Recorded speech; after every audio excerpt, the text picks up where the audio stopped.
Halo, assalamualaikum teman-teman semuanya. Selamat pagi, selamat siang, selamat malam, dimanapun kalian berada. Sehat-sehat semua ya. Oke teman-teman semuanya, di video kali ini kita akan ngebahas tentang film Black Panther Wakanda Forever. Yap, kita akan bahas lagi ya film Black Panther kedua ini, yang ternyata di bioskop itu sudah mencapai angka keuntungan 800 juta dolar ya teman-teman. Wow, 800 juta dolar menuju 1 miliar dolar sih ya.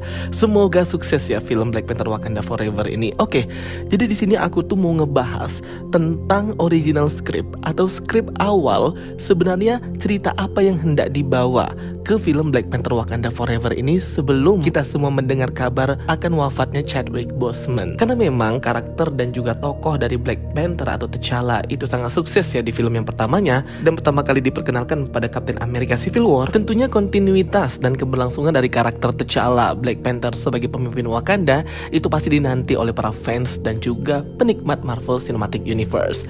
Nah, jadi ketika Chadwick Boseman ini sudah wafat, itu kan sangat mengejutkan banget ya, karena dia ini sangat menyembunyikan penyakitnya ini atau kansernya ya. Bahkan pihak Marvel Studios, Kevin Feige itu pun tidak tahu tentang penyakitnya si Chadwick Boseman ini. Jadi memang dia tutup rapat banget ini penyakitnya. Bahkan sutradara, penulis, director dan writer sekaligus yaitu Ryan Coogler itu nggak tahu akan hal ini, karena dia sudah membuat skrip yang memang akan dipakai ketika Chadwick Boseman ini masih hidup ya teman-teman, yang akan menampilkan Black Panther dan anaknya Tausain. Namun ya apa mau dikata, ternyata Chadwick Boseman tidak bisa bertahan ya teman-teman, dan wafat di umurnya ke-43 tahun karena kankernya tersebut.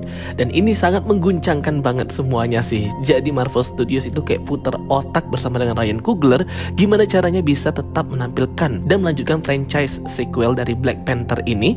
Ya akhirnya terbuatlah Black Panther Wakanda Forever. Dan benar sekali ya teman-teman, film Black Panther Wakanda Forever ini menjadi film yang terbaik, terindah penutup di fase keempat ini dari MCU. Sangat-sangat bagus filmnya, walaupun masih banyak kekurangan, tapi ini film deserve banget sih. Sangat-sangat deserve kualitasnya jadi Chadwick Boseman tribute film. Oke, dilansir dari laman berita New York Vulture, sebenarnya Ryan Coogler dan Kevin Feige itu sudah memiliki alternate story yang akan mereka bawa ke layar lebar sequel Black Panther Wakanda Forever yang kedua.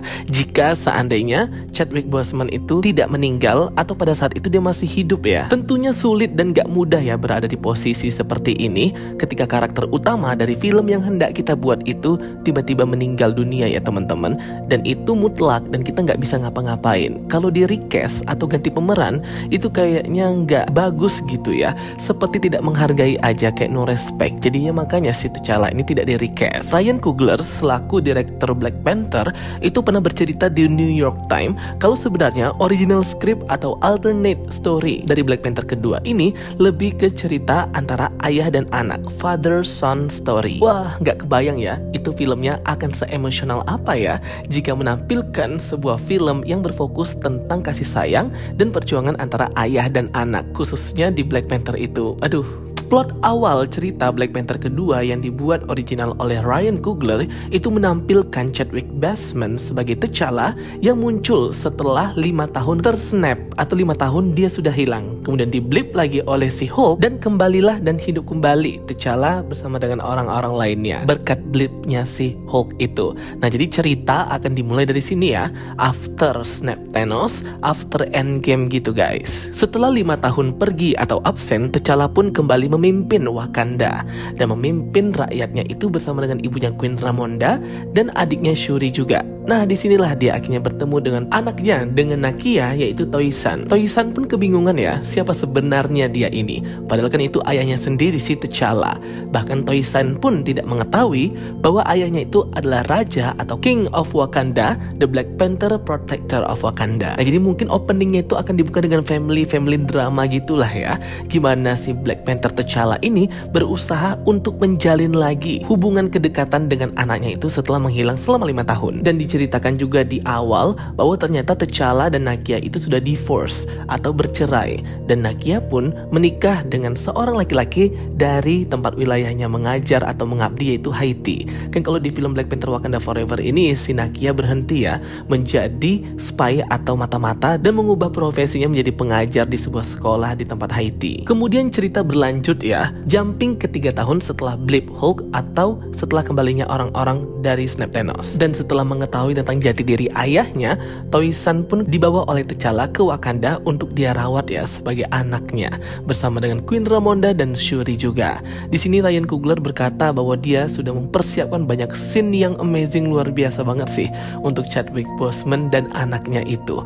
Pokoknya udah dipersiapkan mateng lah ya sebelum kematiannya. Bahkan Ryan Coogler itu sudah mempersiapkan konsep art dan juga scene ketika merayakan hari ulang tahun ke-8-nya si Toyi-san ini. Jadi untuk merayakan hari ulang tahun Toyi-san yang ke-8, T'Challa pun ada sebuah ritual khusus ya untuk anak laki-lakinya ini, membawanya bersama-sama camping atau kemah gitu ya, di alam terbuka, di alam liar, di hutan gitu. Dan disinilah antara T'Challa dan anaknya itu makin dekat. Scene-nya ini mungkin agak-agak mirip ya dengan film Black Panther Wakanda Forever, yang ketika Queen Ramonda itu mengajak camping si Shuri dan meninggalkan semua teknologinya gitulah. Pokoknya ikut camping di alam terbuka. Nah mungkin inilah. Nah di sini juga lah pertama kali T'Challa dan anaknya bertemu dengan si Namor atau pemimpin bangsa Talokan, Kukulkan. Nah Namor ini masih tetap sebagai original villain di original script awalnya si Ryan Coogler ya guys. Ditambah lagi dengan konflik di luar Wakanda yang dimana T'Challa ini harus ikut berperang gitu ya untuk mempertahankan wilayah dan bangsanya juga. Tapi T'Challa di sini harus juga melindungi anaknya si Toyi-san itu. Jadi T'Challa dan Toyi-san anaknya ini akan menjadi center karakter di film Black Panther kedua versi skrip awal. Dan tidak lupa Ryan Coogler juga memasukkan villain tambahan yang akan ikut memperkeruh suasana antara bangsa Talokan, United States, dan bangsa Wakanda, yaitu Direktur CIA Valentina Allegra de Fontaine. Bahkan si karakter Valentina Allegra ini sebagai main villain di skrip awal Black Panther kedua itu pasti akan sangat berpengaruh banget dengan keseluruhan plot alur cerita dan konflik yang akan terjadi antara Wakanda dan bangsa Talokan itu sendiri. Nah jadi gitulah ya guys ya, kira-kira skrip awal alternate cerita dari Black Panther kedua sebelum kematian Chadwick Boseman. Aku nggak tahu apakah skrip awal ini sudah diperlihatkan ke Chadwick atau gimana. Pastinya dia sangat emosional banget ya, pengen melakukan hal itu, tapi ya mau bagaimana lagi, beliau sudah wafat. Menurut kalian suka yang versi mana nih? Versi yang original script atau versi yang kita tonton ini?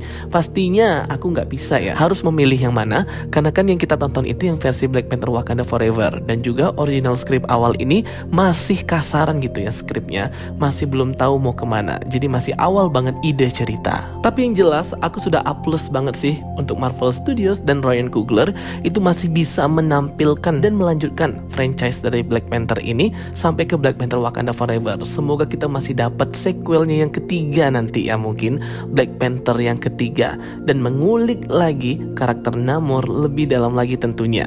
Dan main villain tambahan dari CIA yaitu Valentina Allegra. Wah itu misteri banget ya dia itu ya teman-teman. Dan nanti aku juga mau bahas ya tentang bocoran konflik dari film Thunderbolts yang nantinya akan terkoneksi dengan Celestial Tiamut. Mungkin bagi kalian yang sudah baca beritanya pasti sudah tahu ya, nanti kita bahas di next video.